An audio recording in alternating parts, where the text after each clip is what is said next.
Et peut-être quand il s'est endormi, c'est parce qu'il était fatigué. qu'on essaie un peu de et sont unis ensemble par le Seigneur Jésus. Ça, c'est la première chose que nous retenons. Donc la loi nous est donnée par qui t'affiche juste au bas de votre porte et vous irez plus tard. Ça me fait plaisir de vous dire que c'est parce que je veux question aussi. La bonne nouvelle, Jésus est toujours dans la zone du Père, il ne s'est pas déplacé. Il nous a rendu participants du Père. Et moi, j'aime bien ça. Je n'aime pas.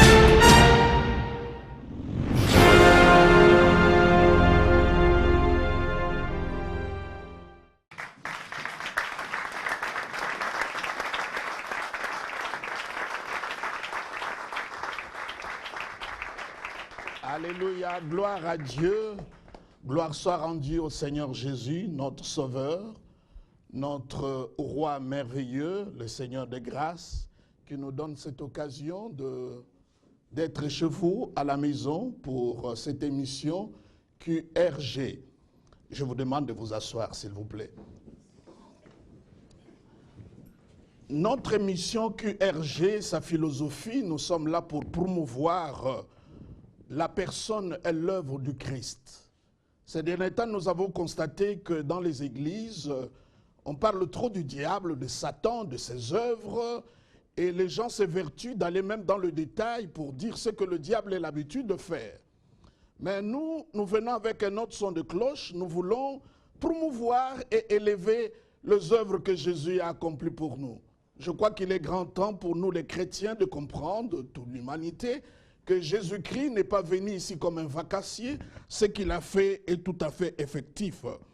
Autre chose aussi, tout au long de notre émission, nous allons arriver à faire vraiment poser une base importante entre la différence entre l'ancienne et la nouvelle alliance. Parce que c'est là où il y a beaucoup de confusion. Beaucoup de gens croient que des choses qui concernent, par exemple, les enfants d'Israël, ça nous concerne aussi.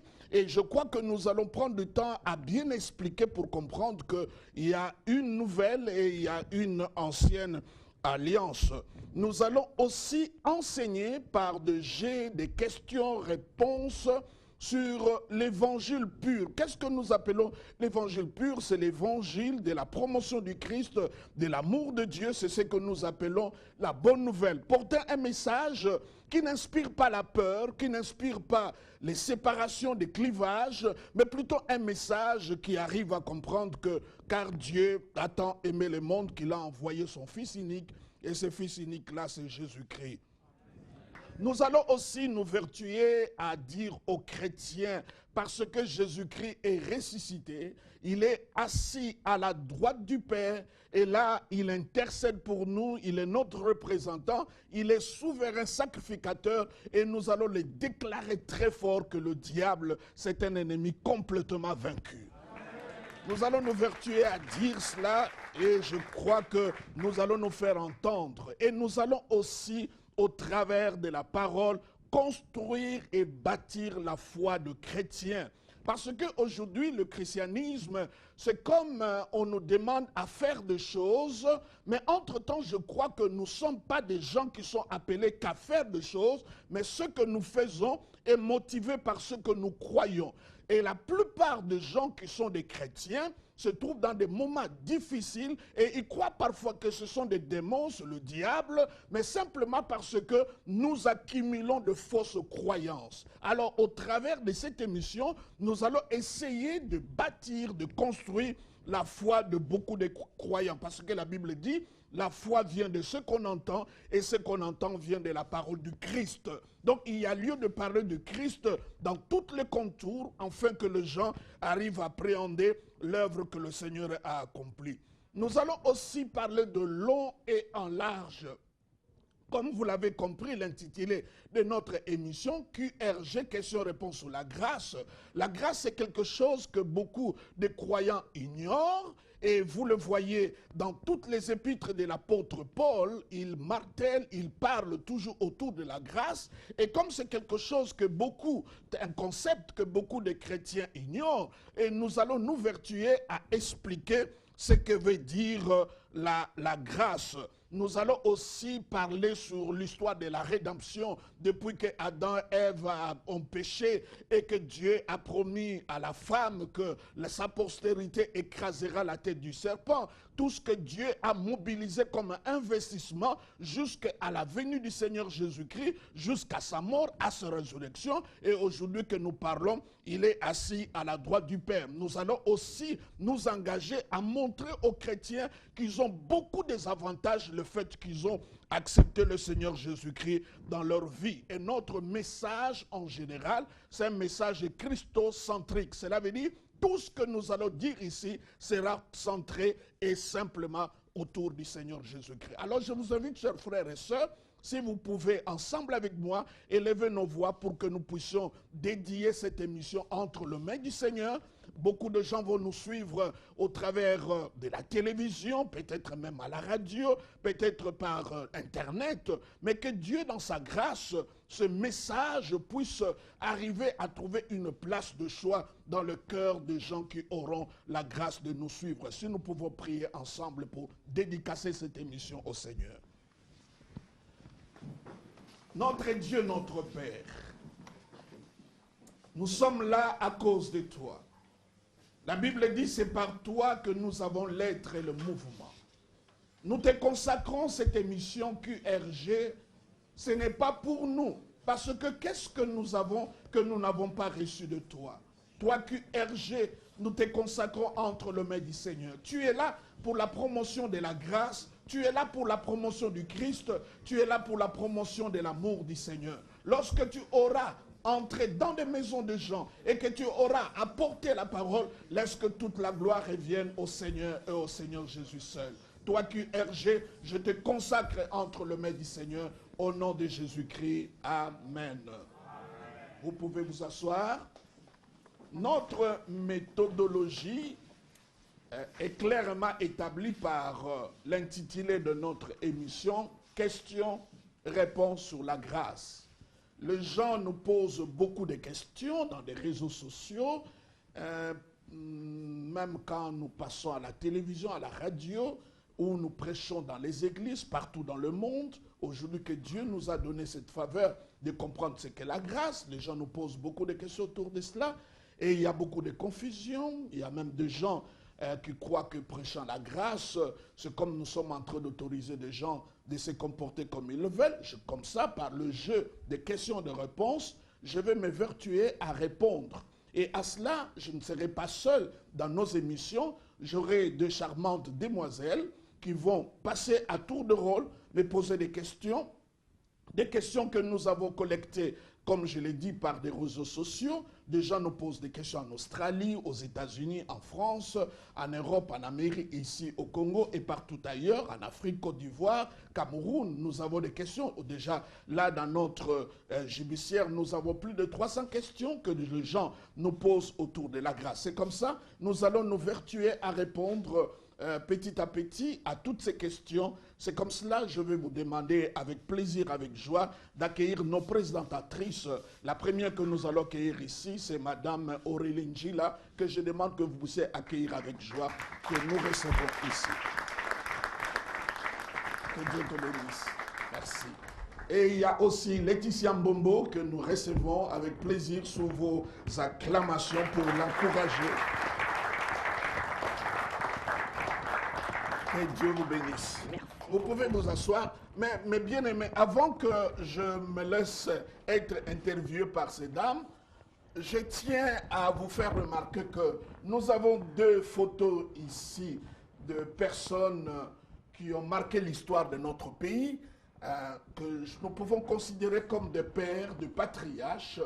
Et je crois qu'en organisant même cette émission, j'ai beaucoup pensé à eux parce que les choses qui se prêchent parfois, je me pose la question, est-ce qu'eux, ils ont prêché cela? Par exemple, le pasteur Jacques Vernon, un paix à son âme, c'est un homme extraordinaire qui est venu ici au Congo très jeune, qui a bâti la plupart des églises ici. C'est un prédicateur hors pair, c'est un homme formidable. Et je crois que son message était sur Christ et il en parlait. Moi, je l'ai écouté tout jeune, j'avais 16 ans. Et j'étais bercé travaillé par le message qu'il donnait.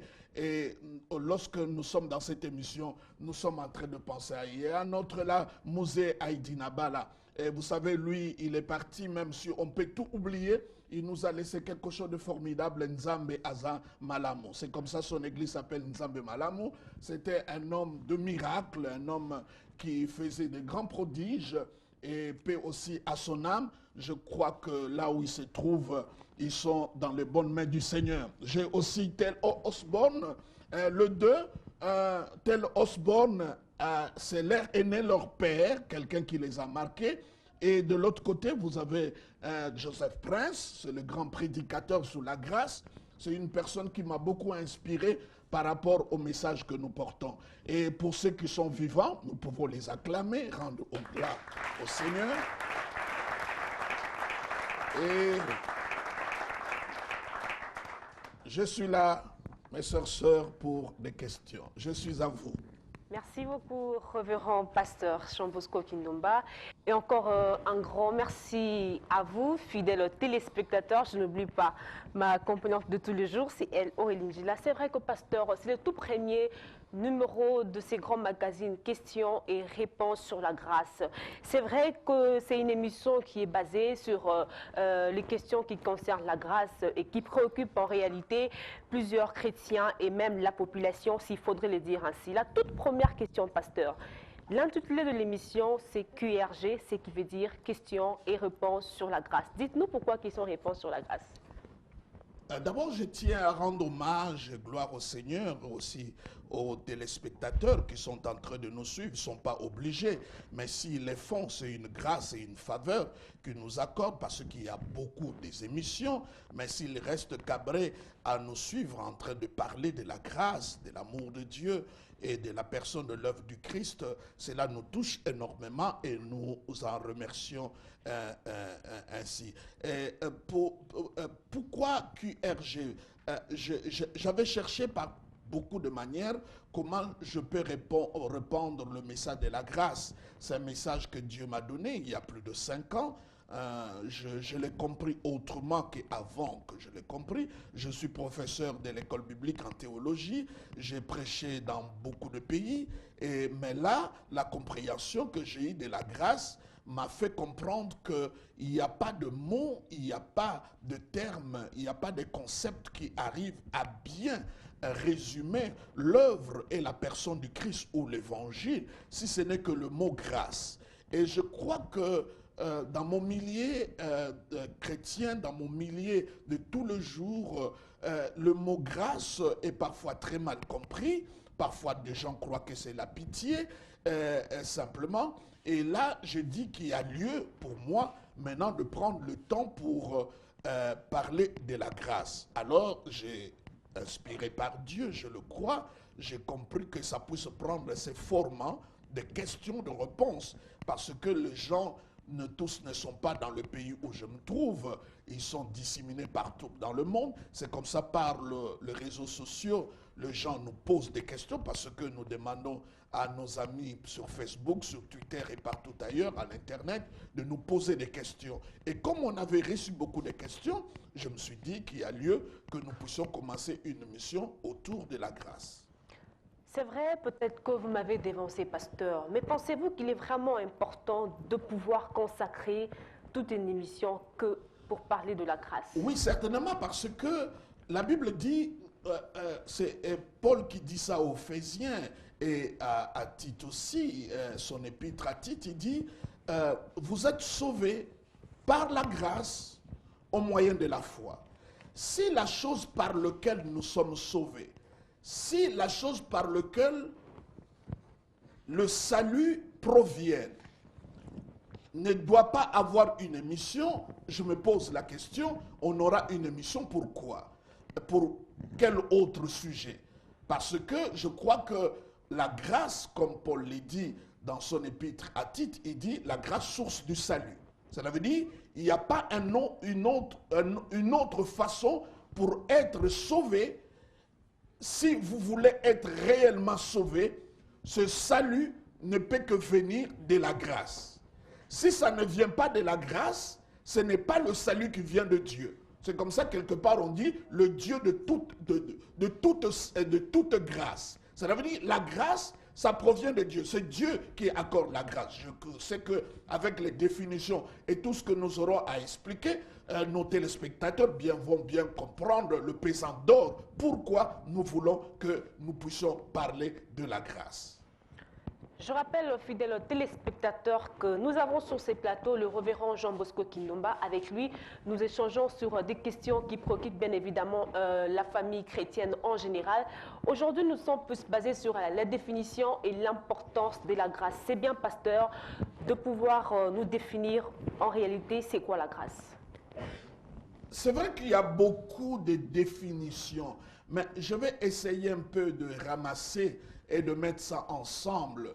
La grâce, je dirais, c'est tout ce que nous recevons de Dieu gratuitement, sans le mériter et sans que nous puissions le gagner. Nous qui sommes des hommes indignes, qui méritent le jugement et la condamnation. Ça, c'est la définition que je peux donner de la grâce. Qu'est-ce que je relève dans cette définition? D'abord, la première chose, c'est ce que nous recevons de Dieu d'une manière gratuite. Ça veut dire, la grâce est un don, c'est une faveur. Ce n'est pas quelque chose que tu as mérité, ce n'est pas une récompense. Tu ne travailles pas pour en avoir. Par exemple, quelqu'un qui croit parce qu'il a beaucoup jeûné, qu'il a beaucoup prié, c'est comme ça que Dieu l'a béni. Ça, ce n'est plus la grâce, ça devient une récompense. Donc, tu as fait une œuvre et par ricochet, Dieu te paye pour cela. Ça, ce n'est pas la grâce. La grâce aussi, comme je l'ai dit, tu ne peux pas le gagner, tu ne peux pas le mériter, tu ne peux pas travailler pour l'obtenir, pour des personnes qui sont censées être jugées et condamnées, mais à la place, au lieu qu'ils soient jugés et condamnés, Dieu a choisi de le gracier, de leur accorder ce qu'ils ne méritent pas avoir. Donc la grâce, c'est tout ce que nous recevons de la part de Dieu, et là je vais mentionner que nous recevons par la foi, de la part de Dieu. Dieu est le donateur, nous sommes des receveurs, nous recevons de la part de Dieu gratuitement. Dieu est tellement riche qu'il ne peut rien vendre. Et par rapport à Dieu, nous sommes tellement pauvres qu'on ne peut plus rien acheter de Dieu. Et Dieu nous donne gratuitement. C'est comme ça la Bible dit, qu'est-ce que tu as que tu n'as point reçu? Tout ce que nous avons reçu de la part de Dieu. Et il n'y a pas de sujet de s'enorgueillir, parce que la Bible dit, en lui nous avons l'être et le mouvement. Même le petit mouvement que nous pouvons faire, brosser les dents, peigner le cheveu, marcher, manger, parler, ça vient de lui. Donc tout est absolument grâce, et en dehors de grâce, il n'y a plus rien.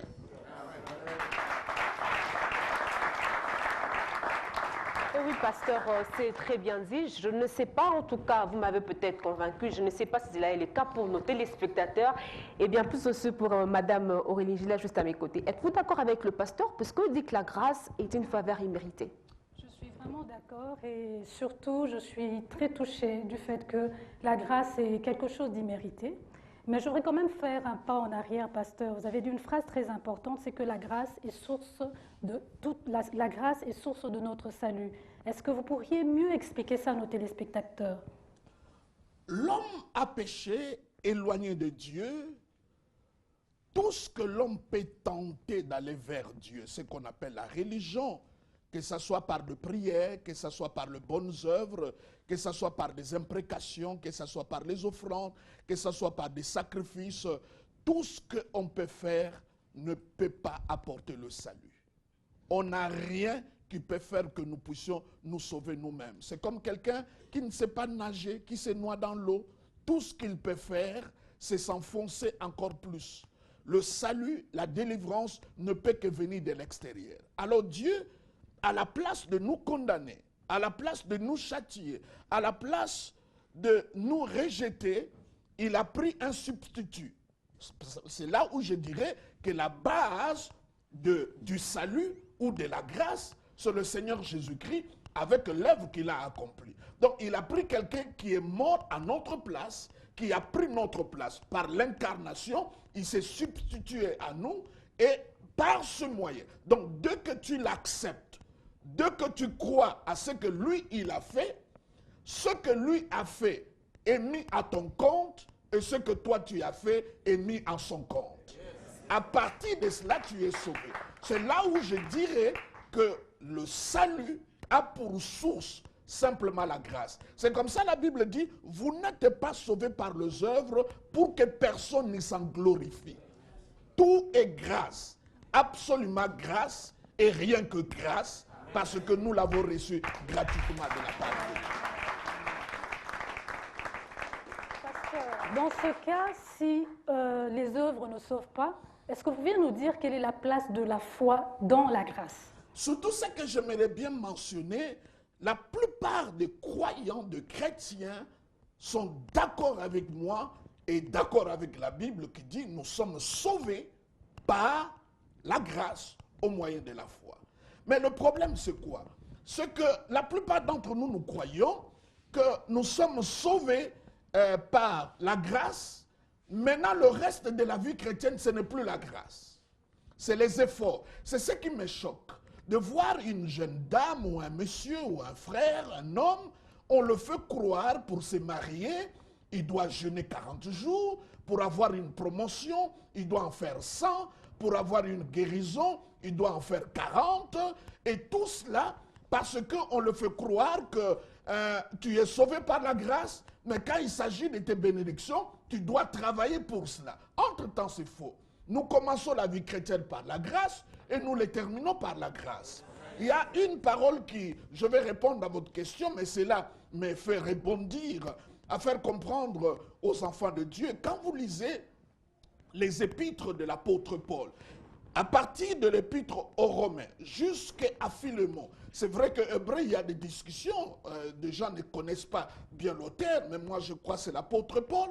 Dans chaque épître, je dis chaque épître, quelle que soit la situation, parce que les églises à qui il s'adressait n'avaient pas le même problème. Mais quel que soit le problème, quel que soit le lieu géographique, quelles que soient les personnes qui se trouvaient dans cette église-là, l'apôtre Paul commence par ceci. Que la grâce et la paix vous soient accordées, ça c'est extraordinaire, il met la paix à côté de la grâce, en d'autres termes ça veut dire ceci, tu ne peux pas avoir la paix si tu n'as pas la grâce. Il dit que la grâce et la paix vous soient accordées de la part de Dieu, et qu'est-ce qu'il dit? Notre Père. C'est comme ça vous verrez que la plupart de ceux qui ont compris la révélation de grâce, ils ont aussi compris la révélation de la paternité de Dieu. Parce que la grâce vient de Dieu comme Père. Et il dit encore une chose, que la grâce et la paix vous soient accordées de la part de Dieu, le Père, et deuxièmement, du Seigneur Jésus-Christ. Pourquoi, quand il s'agit de la grâce et la paix, il dit que Jésus est Seigneur? Parce que quelqu'un qui a compris la grâce, il a compris pas seulement la paternité de Dieu, il a compris aussi la seigneurie de Jésus-Christ. Que Jésus-Christ est roi, il est au-dessus des démons, il est au-dessus de l'envoûtement, il est au-dessus des liens. Dès que tu as la grâce, tu comprends que Dieu est ton Père et Jésus-Christ est ton Seigneur. Et il ne dit pas seulement en introduisant ses épîtres, il termine chaque épître en invoquant la grâce. Donc, qui peut dire mieux? Qui peut dire autre chose que ça, que la grâce est très importante? C'est la source de notre salut. Nous sommes sauvés par la grâce. Et vous verrez même quand Dieu établit, je crois que nous allons arriver à cela, quand la Bible établit plutôt la différence entre l'ancienne alliance et la nouvelle alliance, il établit en parlant de la loi et de la grâce. Donc ce qui est en antagonisme entre la loi, ce n'est pas autre chose que la grâce. C'est comme ça que les gens qui n'ont pas compris la grâce, ils sont sous la loi. Quand la Bible dit ceci, vous n'êtes pas sous la loi, vous êtes sous la grâce. Et tu me dis que la grâce c'est rien. Entre-temps, la Bible martèle et il parle de l'importance de la grâce. Mais quelle est la place de la foi? La foi, c'est comme, je pourrais le dire, Dieu nous accorde sa grâce. C'est gratuit. Ce n'est pas quelque chose, c'est gratuit. La grâce, Ce n'est pas quelque chose pour lequel tu dois travailler. Ce n'est pas quelque chose que tu mérites. C'est une faveur. Comme nous le voyons dans la Bible. La Bible dit, telle personne a trouvé grâce aux yeux de Dieu. Tu ne sais pas qu'est-ce qu'il a fait, qu'est-ce qu'il a accompli. Il n'a rien accompli. Dieu, dans son élection, dans son choix libre et souverain, a choisi la personne. Mais la foi, c'est quoi? La foi, c'est ce qui nous permet de recevoir ce que Dieu nous a donné. Parce que quand Dieu donne, ce que nous devons faire, ce n'est pas arracher, mais plutôt recevoir. À tous qui l'ont reçu, tout ce que vous demanderez, croyez que vous l'avez reçu. La foi est à côté de la réception. Donc, le seul moyen, parce qu'il y a un autre mouvement qui amène la grâce à une extrême que je ne tolère pas, on appelle ça l'évangile universel, comme quoi même les gens qui n'ont pas accepté Jésus-Christ, même les gens d'autres religions qui ne sont pas de chrétiens, le fait simplement que Jésus est mort et que tout le monde est sauvé, c'est faux. C'est faux, parce que le salut, tu dois l'accepter par la foi. Cela veut dire, la foi, c'est la réponse que nous donnons à ce que Dieu nous a donné. Lui te donne la grâce et toi, tu reçois la foi. Toi, tu le reçois par la foi. Entre-temps, vous allez voir partout où les gens ont regardé à la grâce de Dieu, la chose qui les a motivés à faire cet élan-là de voir vers Dieu, c'est la foi. Donc la foi, c'est ce qui nous permet de recevoir des choses de la part de Dieu. Merci, pasteur. Laetitia? Moi, j'ai tout de suite besoin de rappeler à nos téléspectateurs que vous êtes bien dans Questions et Réponses sur la grâce, le magazine qui vous permet en tout cas d'avoir plus de lumière en ce qui concerne bien évidemment le message de la grâce. C'est plus facile actuellement de pouvoir entrer en contact avec nous. Sur notre page Facebook, vous trouverez JBK Tribune ou alors vous allez sur www.jbktribune.com. C'est donc de cette façon-là que vous pourriez si facilement entrer en contact avec la grande équipe de questions et réponses sur la grâce. Je reviens à vous, pasteur. Quelqu'un me dira que les chrétiens ne sont pas sous la loi, mais sous la grâce. Comment expliquez-vous cela? Oui, les chrétiens ne sont plus sous la loi, ils sont sous la grâce.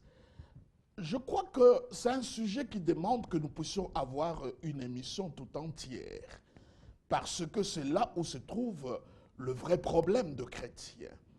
Dans quelle administration, dans quelle alliance que nous nous trouvons. Et les gens n'arrivent pas à bien situer c'est quoi la loi, c'est quoi la grâce. Mais si je peux répondre que le chrétien n'est pas sous la loi, c'est simplement parce que quand Jésus-Christ est venu, il a accompli la loi. Il a mis fin à la loi. La Bible dit dans son épître aux Romains, l'apôtre Paul dit, Jésus-Christ est la fin de la loi. Alors, lorsque moi j'accepte de Jésus, je l'accepte à partir de la croix, de sa résurrection. C'est comme ça la Bible dit, si quelqu'un croit dans son cœur et qu'il puisse dire de sa bouche que Jésus-Christ est ressuscité de mort, il devient croyant, il devient chrétien. Cela veut dire, à partir de la croix, Jésus a arrêté la loi. Cela veut dire, la loi est finie, ça ne nous concerne plus. La Bible même dit que les actes et les ordonnances qui nous condamnaient, qu'est-ce que Jésus a fait? Il les a crucifiés. La Bible même utilise des métaphores très fortes. Il dit, lorsque une femme est mariée à un homme, aussi longtemps que cet homme est vivant, si la femme va avec un autre mari, il commet l'adultère. Mais si le mari meurt, la Bible dit la femme est libérée de cet engagement. Et quand la Bible utilise cette allégorie, il parle de la loi. Quand la loi est morte sous la croix, en Jésus-Christ, celui qui reçoit Jésus n'est plus sous la loi, il commence autre chose. C'est un nouveau régime, c'est une nouvelle alliance, c'est un nouveau commencement. Je dirais ça autrement. Là où les enfants d'Israël se sont arrêtés, c'est là où nous avons commencé. Je peux le dire encore autrement. À la croix de Christ, les deux alliances se sont rencontrées et il y a eu remise et reprise. Donc la grâce a pris la place à la loi et la loi est reculée. Maintenant nous sommes plus sous la loi, nous sommes sous la grâce du Seigneur. Je crois que nous aurons le temps d'expliquer bien tous ces versets-là, mais le chrétien doit le savoir. C'est comme ça, il est dangereux à un chrétien de vivre sous la loi et de ne pas comprendre dans quelle administration il se trouve. Vous savez, Dieu, lorsque il deal avec nous, lorsque Dieu travaille avec nous, il travaille dans un cadre. Et ce cadre-là, c'est ce qu'on appelle alliance. Mais nous confondons. Nous sommes dans une autre alliance. Il y a des choses dont Dieu a parlé aux enfants d'Israël qui ne nous concernent pas. Qui ne nous concernent pas. Nous sommes dans une nouvelle administration, dans un nouveau cadre, je dirais dans un nouveau pacte, je peux le dire, dans un nouveau contrat.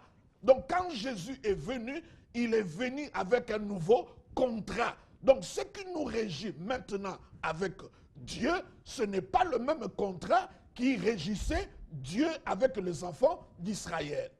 Ça doit être clair.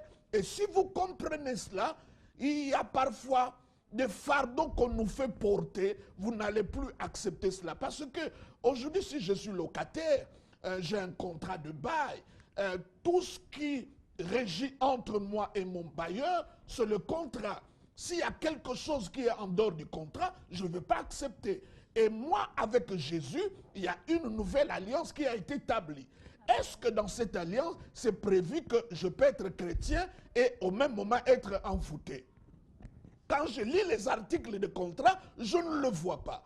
Plutôt, j'entends ceux qui sont entre mes mains, personne ne peut le ravir. Est-ce que dans un contrat, il est écrit que lorsque tu es chrétien, tu peux être maudit? Non, non, la Bible dit, il s'est fait malédiction à ma place. Vous êtes bénis de toutes sortes de bénédictions dans le lieu élevé. Donc le problème, c'est le contrat. Il ne faut pas confondre le contrat, l'alliance dans laquelle nous nous trouvons. Un nouveau contrat, un nouveau régime, une nouvelle alliance. Que dis-tu, Aurélie? Ce que je dirais, c'est tellement merveilleux, pasteur. Vous parlez avec autant d'inspiration, autant d'empressement, autant de... Bon, ça bouillonne dans mon cœur parce que, en fait, l'amour du Seigneur, comme la Bible dit, envahit mon âme et mon cœur. Lorsqu'il s'agit de parler de lui, parce que là, quand nous parlons de la grâce, c'est simplement pour parler de l'œuvre que lui, il a accomplie.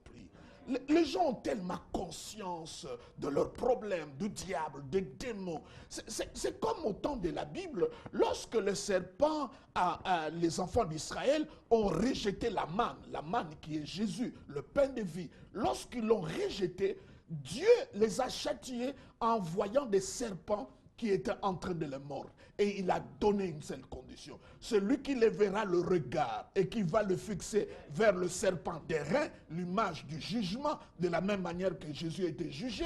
Quand vous parlez du serpent, c'est quelque chose de nu. Le serpent n'a pas d'habit, donc Jésus était sous la croix. Il dit, celui qui regarde.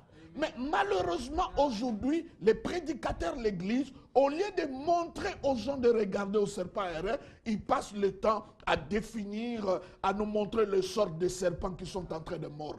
Est-ce que c'est un vipère? Est-ce que c'est un anaconda? Ce n'est pas ce que la Bible dit. La Bible dit, fixant le regard sur lui, le chef et le consommateur du monde.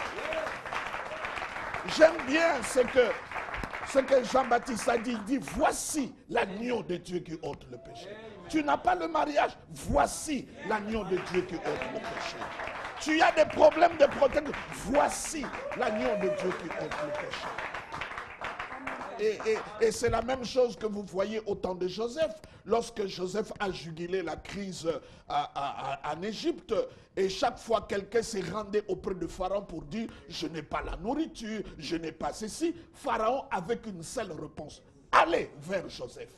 Entre-temps, Joseph, c'est le type du Christ. Nous aussi, c'est ce que nous pouvons dire. Ah, pasteur, je suis envoûté. Va vers Jésus-Christ. Pasteur, j'ai tel problème. Va vers Jésus-Christ. Parce que c'est lui qui a la solution. Il faut que Jésus revienne à l'église et prenne sa place. Nous sommes en train de dire que nous avons marre de gens qui utilisent le nom de Jésus juste pour clôturer la prière. Du début à la fin, on parle du diable, on parle de démons, de ce que les sorciers ont fait. Mais bien aimé, le diable n'est pas l'opposé égal de Dieu. Non, mais non. Parlons de ce que lui, il a fait. Et nous verrons que les vies de beaucoup de gens vont changer.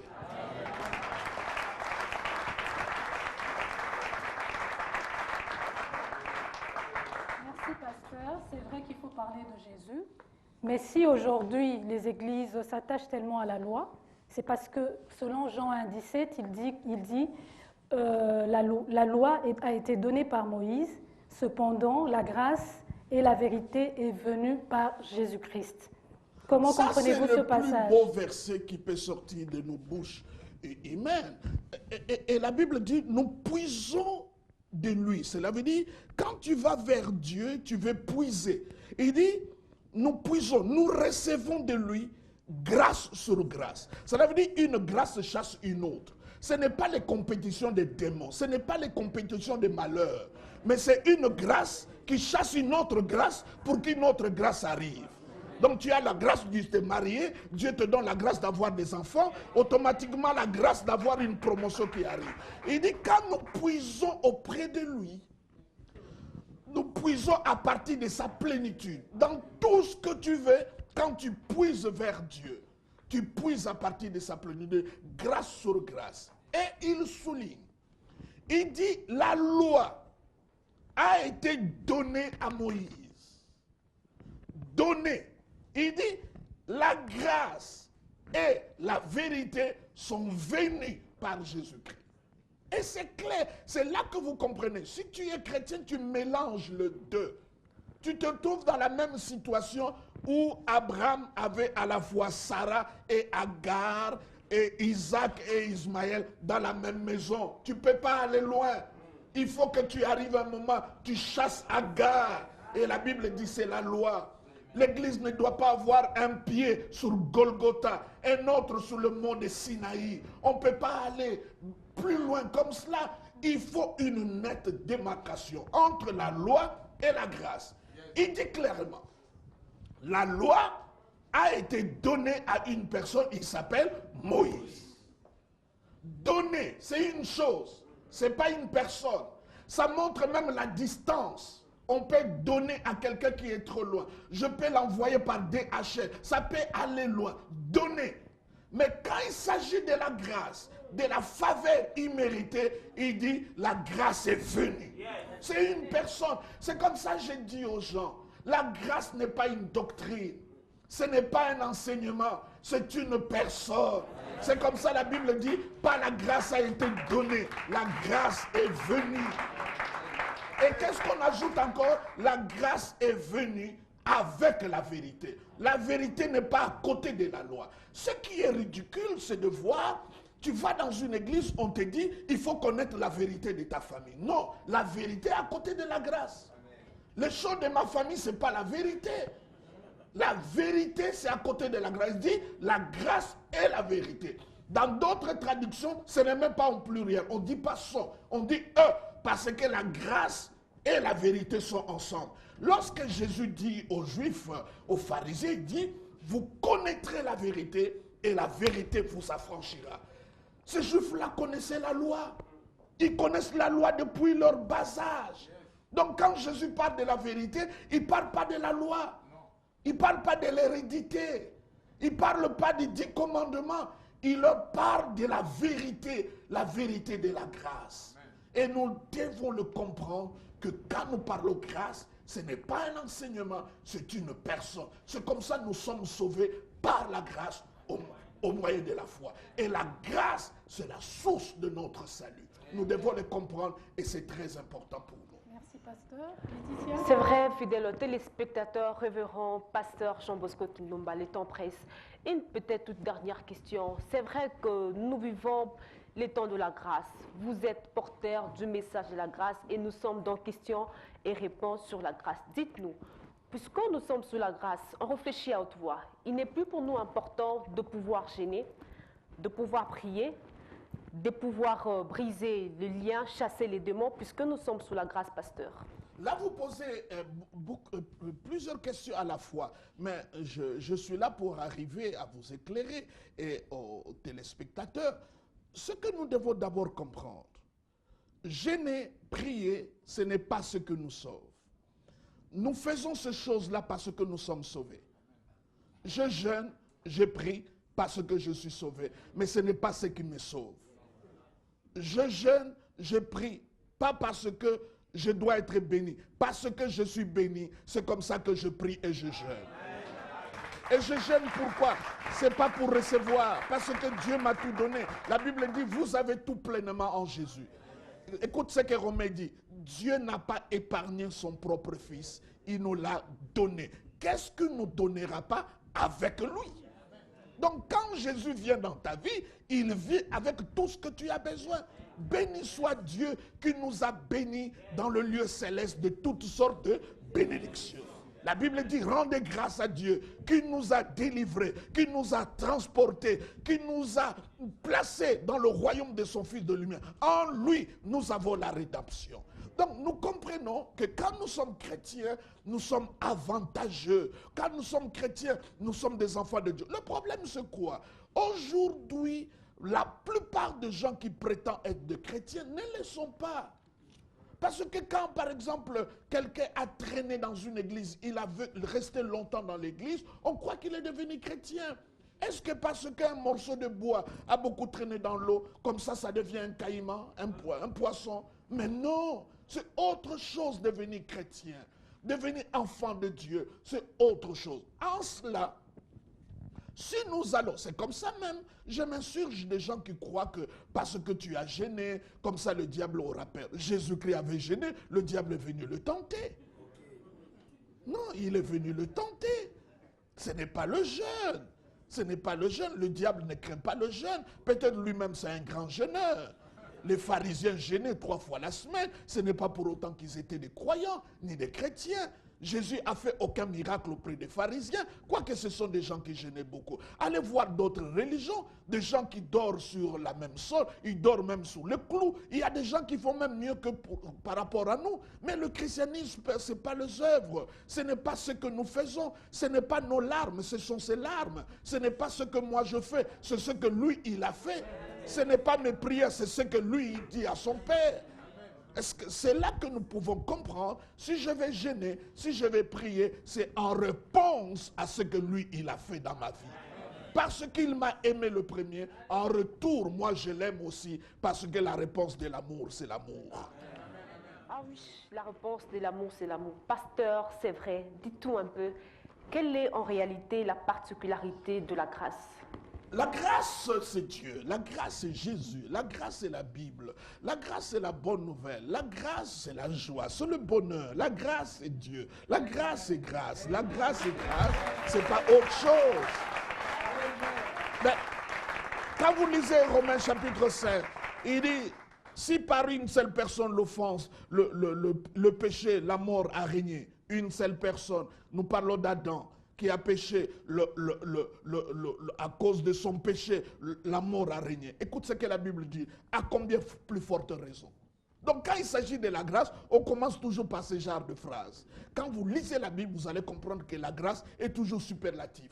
Grâce abondante, grâce excellente, grâce suffisante. Donc quand on parle de la grâce, c'est toujours quelque chose qui va au-delà. Alors la Bible dit, ceux qui reçoivent l'abondance de la grâce, le don de la justice, ne régneront-ils pas dans la vie avec Christ? Cela veut dire, si quelqu'un veut régner, le Seigneur nous dit, ce n'est pas chasser le démon. Amen. Si tu veux régner, ce n'est pas le démon d'échec qu'il faut chasser. Il faut recevoir l'abondance de la grâce et le don de la justice. Comme ça, tu vas régner. Comment nous sommes orgueilleux? Dieu dit pour régner, c'est la grâce et la justice. Nous nous disons, il faut aller sous la montagne, il faut chasser le démon. Est-ce que nous pouvons croire que nous sommes plus intelligents que Dieu?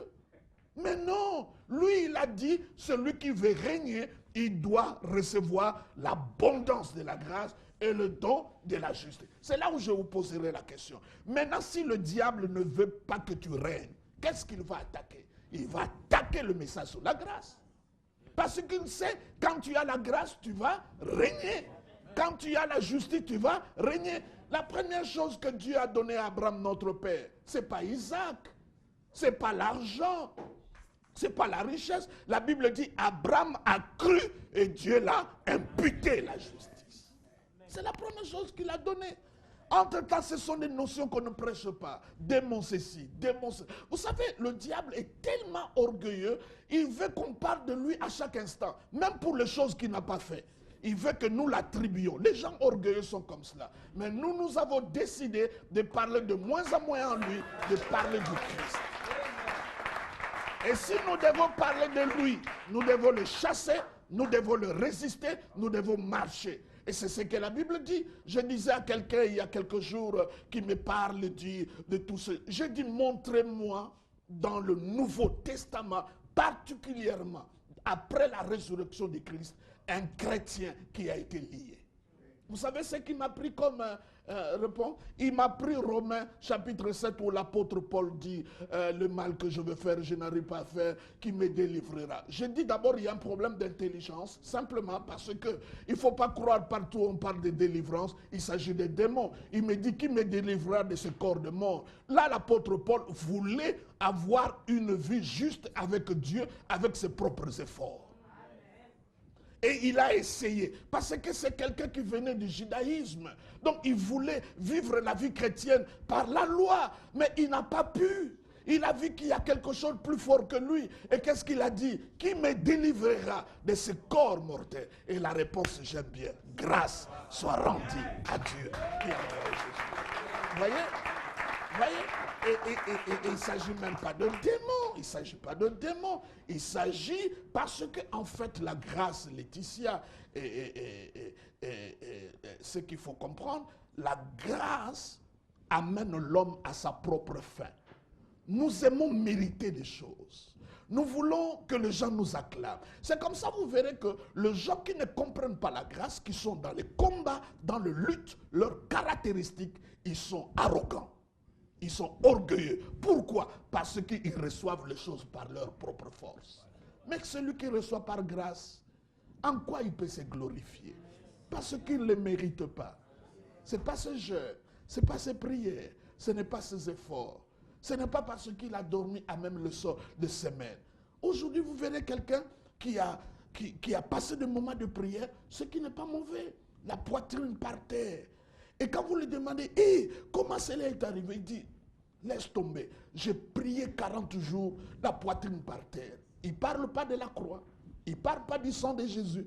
Il ne parle pas de l'œuvre de Golgotha. Il ne parle pas du nom de Jésus. Tout ce qu'il a vécu, il a attribué par le fait qu'il a dormi la poitrine par terre. Maintenant, le temps est arrivé où nous devons dire, c'est grâce à Jésus. C'est grâce à ce que lui, il a fait. Vous êtes le privilégié de juridiction fidèle téléspectateur. Le fait pour vous simplement de choisir questions et réponses sur la grâce. Nous nous sommes basés aujourd'hui à pouvoir échanger sur les définitions et l'importance de la grâce. Nous tendons déjà pratiquement à la fin de notre balade ou encore notre magazine du jour Pasteur. Définition et importance de la grâce. Qu'est-ce que le peuple de Dieu peut retenir ensemble?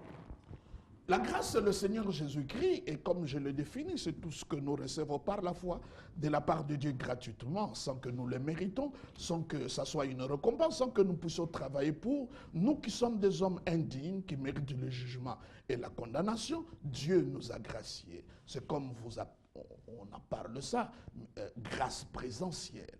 Cette personne a été graciée. Ça veut dire que c'est un condamné à mort, il mérite la mort, il mérite la pendaison, il peut passer par une chaise électrique, mais le président lui-même a décidé, pour une occasion, l'indépendance, il dit non, cette personne-là, on appelle ça amnistie, ils peuvent sortir de leur prison. C'est ce que Dieu a fait avec nous. C'est comme tu gagnes $100 et tu passes devant un concessionnaire, tu trouves une belle voiture qui coûte $100 000.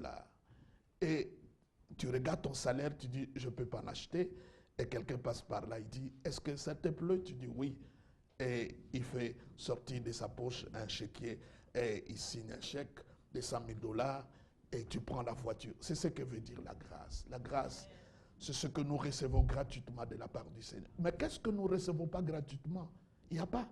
Tout ce que nous avons, nous l'avons reçu gratuitement. Personne ne peut dire, il a reçu parce qu'il a prié plus que les autres, parce qu'il est plus saint que les autres, il est plus intelligent que les autres. Non, non, la terre a plus de 7 milliards d'habitants. Ce que toi tu as, c'est simplement la grâce et rien que la grâce.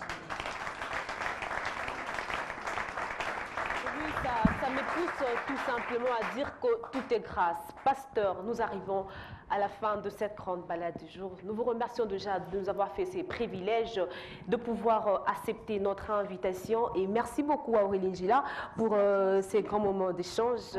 Merci à vous, fidèles téléspectateurs. Je rappelle que pour tout simplement entrer en contact avec nous, allez sur notre page Facebook. Vous trouverez JBK Turbine ou encore plus simple www.jbkturbine.com. C'est donc le seul moyen que vous pourriez entrer en contact avec nous. Vos suggestions, vos préoccupations, vos soucis sont toujours le bienvenu. D'ici là, portez-vous bien et bonne suite de programme. Merci, pasteur. Merci.